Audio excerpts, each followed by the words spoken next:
আসসালামু আলাইকুম।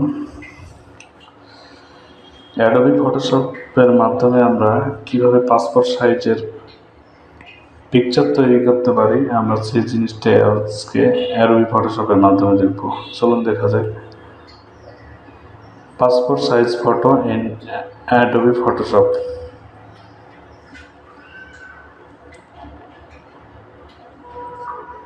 Photo size with দেবো হচ্ছে 1.6 ইঞ্চি,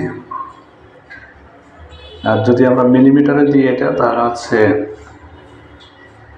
40 mm দিব, এবং হাইট দিব হচ্ছে ইঞ্চিতে দিলে হচ্ছে 2 ইঞ্চি, আর মিলিমিটারে দিলে হচ্ছে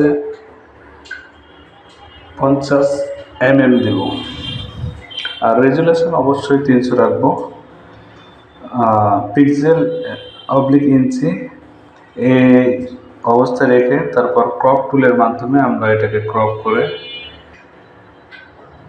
হলে ছবির পজিশন অবশ্যই মিডিল বরাবর রাখবেন, এবং হচ্ছে যেটা আপনাকে যাতে কোনো আঁকা বাঁকা কিছু না হয় সে জিনিসটা লক্ষ্য রাখবেন এবং সে অনুযায়ী ক্রপ করবেন।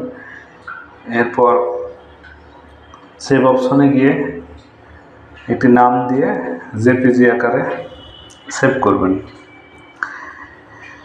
এইভাবে পাসপোর্ট সাইজের ছবি হয়ে যাবে। ধন্যবাদ সবাইকে। আমার চ্যানেলে নতুন হলে অবশ্যই আমার চ্যানেলটি সাবস্ক্রাইব করবেন।